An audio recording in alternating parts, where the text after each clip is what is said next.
topic, but I will try to understand you in a simple language. Okay, देखो जो deconstructivism है उसका एक जो जो जडेजा है उसकी फिलोसफी में एक मोस्ट इंपॉर्टेंट कंसेप्ट है और एक सेंट्रल कंसेप्ट है वो it is not a simple method और technique but rather a way of analyzing texts that reveal internal contradiction and challenge the idea of stable meaning. जो हमारा डीकंस्ट्रक्टिविज्म वो इतना एक सिंपल आइडिया भी नहीं है और ये बेसिकली क्या टेक्निक है कि हम कोई भी एक टेक्स्ट होता है ना उस उसको आप कैसे रिवील करते हो, मतलब कैसे अपनी बेसिकली अंडरस्टैंडिंग के साथ आप कैसे उसको अंडरस्टैंड करते हो, ठीक है, और कैसे आप उसको चैलेंज करते हो, मतलब उसके आइडियाज हैं, कैसे आप उसको स्टेबलाइज मीनिंग लाते हो। देखो, देखो आपके पास मान लो ये फॉर एग्जांपल ये आपके पास पैराग्राफ है। हर एक इंडिविजुअल इस पैराग्राफ को पढ़ेगा। फॉर एग्जांपल आप समझ, मतलब let's take an example, don't take it another way कि ये कंसेप्ट है और आप सर कह रहे हो कि ये पैसेज कैसे समझो। For example this is passage, ठीक है। अब हर एक इंडिविजुअल इस पैसेज को पढ़ेगा, वो अपनी अपनी इंटरप्रिटेशन देगा अकॉर्डिंग टू हिज अंडरस्टैंडिंग। तो डीकंस्ट्रक्टिविज्म का मतलब क्या है, एक इंडिविजुअल जो टेक्स्ट होता है उसको अपनी कैसे इंटरप्रिटेट करता है उसको, ठीक है, कैसे उसको अंडरस्टैंड करता है और कैसे वो उसका एक मीनिंगफुल या उसको अंडरस्टैंड करता है कि हर एक इंडिविजुअल का उसको अलग अलग इंटरप्रिटेशन किया होगा। हर एक इंडिविजुअल अपना पॉइंट ऑफ व्यू अलग अलग होएगा, ठीक है। तो बेसिकली ये है deconstructivism. Okay, deconstructivism basically it show how meaning are always depend upon concept. जो डीकंस्ट्रक्टिविज्म का मतलब क्या है, जो हमारे मीनिंग होते हैं, जो भी कोई टेक्स्ट का मीनिंग होता है वो उसके कंटेक्स्ट पे कॉन्टेक्स्ट पे डिपेंड करता है। और साथ साथ में हम इसमें क्या अटेम्प्ट करते हैं कि हम अपने जो मीनिंग है वो उसको अनस्टेबलाइज नहीं करें, उसको स्टेबल करें। Okay, I hope it is understand. Basically deconstructivism का मतलब है कि पॉलिटिकल फिलोसफी है डैडीजा की। इन्होंने ये बोला है कि ये थोड़ा जो सॉरी ये थोड़ा डिफिकल्ट कंसेप्ट है, पर ये हमको इजी इसलिए थोड़ा इजी भी अंडरस्टैंड करने के लिए हम क्या करते हैं, जैसे वो क्या बोलते हैं कि एक कोई टेक्स्ट होता है, हर एक इंडिविजुअल उस टेक्स्ट को रीड आउट करता है और उस टेक्स्ट के अकॉर्डिंग हर इंडिविजुअल उसको इंटरप्रिटेट करता है according to his knowledge. Okay, और हमेशा जो क्या है, जो डीकंस्ट्रक्टिविज्म है उसका क्या है मीनिंग, उसका जो मीनिंग है ऑलवेज किस पे डिपेंड होता है, कंटेक्स्ट पे डिपेंड होता है, मतलब उस टेक्स्ट पे डिपेंड होता है। और हम हमेशा ट्राई करते रहते हैं कि हम उसका जो है एक फिक्स मीनिंग उसको हम प्रोड्यूस करें या लेके आए। ओके, फिर हमारा नेक्स्ट पॉइंट है लोकोसेंटरिज्म। जो बेसिकली जो डरीजा है वो वेस्टर्न फिलोसफीज है ना उसको क्रिटिक करता है, क्योंकि वो किस पे रिलाइज है, लोकोसेंट्रिज पर, सेंटर्स पर आधारित है। बेसिकली उनका जो बिलीफ है क्या वो, मतलब कि उनका लोकोसेंट्रिज्म मतलब वो एक ही केंद्रित है, ठीक है। The believe in a fix centre meaning of truth, क्या उनका एक ही मीनिंग है कि एक उनके पास फिक्स सेंटर मीनिंग है ट्रूथ का। बट वो क्या करना चाहते हैं कि वो एक अलग से एक फाउंडेशन लाना चाहते हैं कि अंडरस्टैंडिंग के थ्रू कैसे हम जो है स्पीच प्रेजेंस की प्रेजेंस के थ्रू कैसे हम जो क्या है ट्रुथ को इन्वेस्टिगेट करें। और साथ साथ में वो आर्ग्यू करते हैं जो लोगोसेंटरिज्म होता है वो बेसिकली क्या होता है, वो कंसेप्ट होते हैं जैसे हमारे रीजन हो गया, ट्रुथ हो गया, प्रेजेंस हो गया, वो हमारी राइटिंग्स में अपसेंस, इंटरफेरेंस बेसिकली क्या क्रिएट करते हैं, हायरार्की अपोजिशन क्रिएट करते हैं।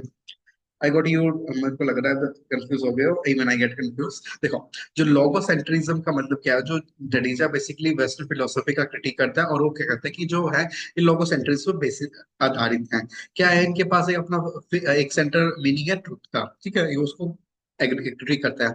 और पर वो क्या बोलता है कि हम इसको क्या है एक अलग इसकी फाउंडेशन, हम उसको अलग से इसको अंडरस्टैंड करने इसकी फाउंडेशन को, और साथ साथ में वो आर्ग्यू करते हैं जो लोगोसेंट्रिज्म होता है वो क्या है, जैसे रीजन, ट्रुथ और प्रेजेंस पर आधारित होता है। ओवर अनदर जो दूसरे चीज डिपेंड होती है, जैसे वो साथ साथ में वो क्या करती है, जैसे हायरार्की पोजीशन ऑपोजिशन क्रिएट करती है। फिर अब बाइनरी ऑपोजिशन, बाइनरी ऑपोजिशन का मतलब क्या है, जैसे present, absent, speech, writing, mind, body, showing that one side of binary is always privilege over the another, मतलब एक चीज दूसरे पर क्या करती है, भारी होती है, ठीक है। प्रिविलेज करती है। जैसे प्रेजेंस अब्सेंस, अपोजिशन हो गया ना। अपोजिशन उल्टा, एक तरफ प्रेजेंस है मतलब एक तरफ अपोजिशन है।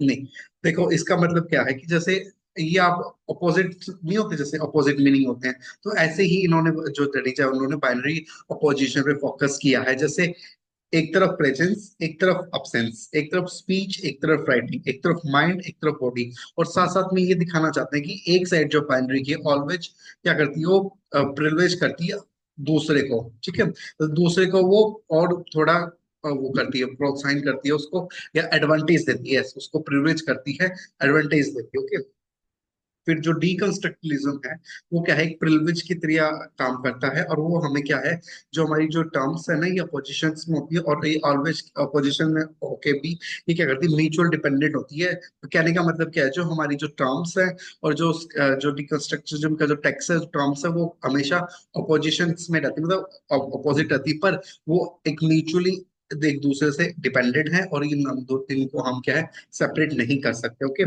फिर बाद है उसके बाद डिफरेंस। डिफरेंस के बारे में क्या बोलते हैं कि एक जो डरीजा का जो मोस्ट फेमस टर्म थी डिफरेंस। डिफरेंस का मतलब क्या होता है कि refer to a way of meaning both differentiative and differ in language. मतलब क्या है ये, जो हमारा जो डिफर है, ये देखो जो डिफर है वो शब्द है एक फ्रेंच शब्द से निकला है, डिफर। ठीक है, उस और दूसरे का मीनिंग है डिफर। डिफर का मतलब क्या है, टू डिफेंड, मतलब अपने आप को डिफेंड करना। और साथ साथ में दो जो मीनिंग है ना, इनका जो डिफरेंट मीनिंग है, डिफरेंट लैंग्वेज, इनका डिफरेंट मीनिंग है। ओके, जो मीनिंग है, meaning is never fully present. यहाँ पे जो क्या मीनिंग फुल्ली प्रेजेंट नहीं रहता, पर यहाँ पे क्या, it is always postpone because it depend upon the term. मतलब आप जिस टर्म्स जिस सेंटेंस से आप ले रहे हो, तो उसको मीनिंग डिपेंड हो जाता है। और आप दूसरी भाषा में ये बोल सकते हो कि which themselves are subject further interpretation, हम इनकी फर्दर इंटरप्रिटेशन कर सकते हैं।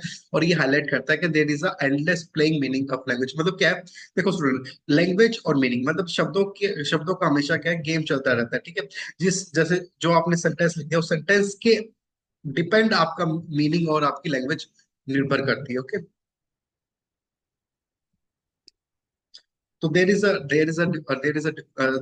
the words and meaning and language are and they are playing with each other। जैसे कोई भी सेंटेंस लिख दिया, उस सेंटेंस के ऊपर डिपेंड करता है ना कि आप उस जो वर्ड का क्या मीनिंग निकाल रहे हो। ठीक है, अब अब नेक्स्ट पॉइंट है हमारा। अब वो क्या है, क्रिटिक मेटाफिजिक्स। मेटाफिजिक्स की वो क्रिटिक करते हैं। ठीक है, वो मेटाफिजिक्स की क्रिटिक करते हैं।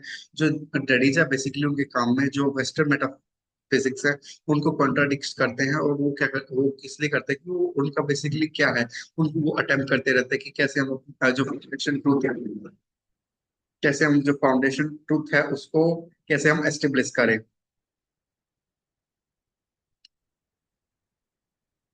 देखो स्टूडेंट, बेसिकली मेटाफिजिक्स क्या होती है, ये it is area of philosophy that deal with nature of extension truth and all. मतलब बेसिकली ये दर्शन शास्त्र है। बेसिकली किस पर डील करता है कि नेचर की एक्सटेंशन पर, ट्रूथ पर और नॉलेज पर। ठीक है, इसका ये क्या है, जो डरीजा है, इसकी ये क्या करते हैं, क्रिटिक करते हैं इसका। ठीक है, क्रिटिक करते हैं, कैसे क्रिटिक करते हैं कि उनके जो वर्क है उन्होंने जो उनका वर्क है, जो वेस्टर्न जो मेटाफिजिक्स है, उनको क्रिटिक करते हैं। और उनका बेसिकली क्या काम होता है कि they attempt wait wait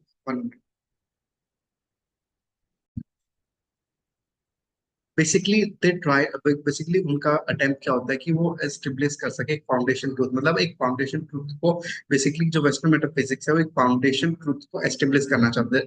foundation truth मतलब कि the sun rise in the east, तो वो एक फाउंडेशन ट्रूथ है। Nobody can deny that, कोई भी इसको झूठा साबित नहीं कर सकता कि जो है सन जो है कि वो हमेशा राइज में, जो सन उदय होता है वो इससे होता है। तो ये क्या है, हमारा फाउंडेशन ट्रूथ है। Everybody has accepted this. Okay, तो वो आर्ग्यू क्या करते हैं, जो मेटाफिजिकल होता है वो उनकी जो थिंकिंग है उनकी इस पर रिलाई होती है हायरार्की अपोजिशन, जैसे रीजन, इमोशनल, मतलब एक दूसरे से अपोजिट है ना, mind body, presence absence, where एक जहाँ पे एक टर्म दूसरे टर्म पे प्रिविलेज करती है, मतलब थोड़ी एडवांटेज लेती है। और तो जो डरीचा है वो क्या बोलता है, जो ये अपोजिशन है ना, ये अनस्टेबल है। ठीक है, और ये एक हमारी क्या है, एक मार्जिनलाइज टर्म है। और ये एसेंशियल क्यों है, क्योंकि इनको थोड़ी एडवांटेज मिल चुकी है, जिसकी वजह से क्या होती है, जो हमारा मेटाफिजिकल है वो क्लेम क्या करता है, हम स्टेबल हैं, स्टेबल के साथ साथ हम प्रॉब्लमेटिक भी है। ओके। अब फिर उनका जो है राइटिंग और टेक्स्ट के बारे में क्या बोलते हैं। बेसिकली जो जडेजा है ना, वो किस पे ध्यान देता है, इंपॉर्टेंस देता है कि राइटिंग, जो हमारी राइटिंग्स है उसको बहुत इंपॉर्टेंस देता है, क्योंकि जब हम लिखते हैं तो एक ऑथर आप उसमें अपने थॉट्स लिखता है, उन थॉट्स का मीनिंग होता है, मतलब कोई भी जब जो कोई भी थिंकर होता है, जो अपने जब एक जैसे कंसेप्ट देता है, तो वो राइटिंग लिखता है, पर वो जो मतलब वो जो लेख लिख रहा है, वो थॉट लिख रहा है, उसका मीनिंग भी होता है ना, ऐसे नहीं है कि आप कुछ भी लिख सकते हो, तो मतलब राइटिंग भी एक इंपॉर्टेंट रोल प्ले करती है, ठीक है। और वो आर्ग्यू क्या करते हैं कि all system of writing include physics, जो हमारे हर तरह की राइटिंग, जैसे फिलोसोफर टेक्स्ट हो गए, हमारे स्ट्रक्चरल टेक्स्ट हो गए, कोई भी टेक्स्ट हो गए, जैसे हम व्हाट्सएप पे टेक्स्ट करते हो तो उसका भी मीनिंग होता है ना। तो बेसिकली क्या करते हैं, there is a full of internal tension and contradiction, मतलब अगर सामने वाला समझ जाएगा तो वो कॉन्ट्राडिक्शन ही होगा, अगर सामने वाला अंडरस्टैंड नहीं कर पाएगा, वो दूसरे वे में मतलब उसको अपोजिट सोच लेगा, वो कई बार कॉन्ट्राडिक्शन भी हो जाती है। जो राइटिंग है ना, बेसिकली क्या व्यू करती है, this does not simply represent reality, basically writing represent reality के साथ साथ क्या करती है, ये एक्टिवली प्रोड्यूस करती है मीनिंग, किसका, प्ले ऑफ डिफरेंस, ठीक है। कई बार जो एक टेक्स्ट है कि इंडिविजुअल उसको एक इंडिविजुअल उसको अलग इंटरप्रेटेड करेगा, दूसरा इंडिविजुअल उसको थोड़ा हाँ कंप्लीट इंटरप्रेट करेगा, पर वो उसकी जो अंडरस्टैंडिंग है उससे थोड़ी डिफरेंट तो होगी, यस, ठीक है। इसके बारे में बताते हैं। फिर वो जो टेक्स्ट है, हमारा टेक्स्ट है, वो भी बेसिकली वो बताते हैं कि जो टेक्स्ट है वो भी उनका कंसेप्ट है, वो बेसिकली क्या है, जो हमारी रिटन लैंग्वेज है, जैसे इंक्लूड, बेसिकली क्या, जो हमारा टेक्स्ट है, जो रिटन टेक्स्ट है, वो भी क्या इंक्लूड करता है, सिस्टम ऑफ मीनिंग, मतलब जो भी हम टेक्स्ट लिखेंगे उसका एक मीनिंग होता है। जैसे जो जडेजा होता है कि वो बोलता है हर एक थिंग टेक्स्ट है, वेब ऑफ साइन, मतलब एक सिंबल है, वो भी एक टेक्स्ट है, उसका भी एक मीनिंग हम उसको कंस्ट्रक्ट करेंगे। जैसे यहाँ पे आपका ये मान लो ट्रैफिक लाइट है, ये आपका, वेट वेट, देखो, ये मान लो ये आपकी ये लाइट है, ठीक है, ट्रैफिक लाइट, ये रेड है, ये ग्रीन है, ये ग्रीन, ग्रीन ऊपर आएगी, नहीं ऑरेंज, ये ऑरेंज है, ये ग्रीन है, तो ये भी एक सिंपल है ना, अगर ये ऑरेंज होगी ना, तो जो ड्राइविंग कर रहे हैं, जो मतलब जो व्हीकल गाड़ियां चला रहे हैं, उनको पता है कि that we have to now get ready, okay. जब ग्रीन हो जाएगा, तो जब सिग्नल क्लीन हो जाएगा, तो एवरीबडी स्टार्ट देयर व्हीकल। तो बेसिकली कहने का मतलब क्या है, जो सिंगल है, जो सिंबल्स होते हैं, वो भी क्या है, एक टेक्स्ट का एक, वो भी एक मीनिंगफुल देते हैं, वो भी हमें क्या करते हैं कि वो एक टैक्सी है, टेक्स्ट है, वो हमें जो सिंबल है ना, वो भी हमें एक क्या कहते हैं, एक मीनिंग देते हैं, ठीक है। तो ये मीनिंग दे रहे हैं ना, इनका भी मीनिंग है ना, रेड का, ऑरेंज का, ग्रीन का, तो सिंबल भी हमें क्या कहते हैं, ये भी एक टेक्स्ट में कंसिडर की जाते हैं, और इनका दे हैव मीनिंग, और इनका मीनिंग को हम क्या करते हैं, डिकंस्ट्रक्ट करते हैं अपने अंडरस्टैंडिंग के अकॉर्डिंग, ठीक है। तो there is no outside of the text, मतलब टेक्स्ट से बाहर कुछ भी नहीं है, और जो मीनिंग है और उनका जो मीनिंग मीनिंग सब अपने आप कंस्ट्रक्ट करते हैं, और वो क्या है, इंडिपेंडेंटली कंस्ट्रक्ट किया जाता है, उसके स्ट्रक्चर पर, उसके लैंग्वेज और उसकी इंटरप्रिटेशन की जाती है। आई होप आपको ये कंसेप्ट क्लियर हो गया होगा। अगर आपको ये डैरीजा का कंसेप्ट क्लियर नहीं होगा, तो एक बार आप इस लेक्चर को रिवॉच कीजिए, और उसके बाद अगर आपको कोई प्रॉब्लम आती है तो कमेंट में अपना कमेंट डाल सकते हैं, ठीक है। फिर ये उनकी कुछ वर्क है, ये बहुत इंपॉर्टेंट है, ठीक है, ये मेजर वर्क है इनकी, ओके। तो कई बार क्वेश्चन में आ जाता है कि ये बुक किसने लिखी, ये बुक किसने लिखी, ये बुक किसने, ये स्पेक्टिकल ऑफ मार्क्स बहुत इंपॉर्टेंट है, ओके। ये ऑन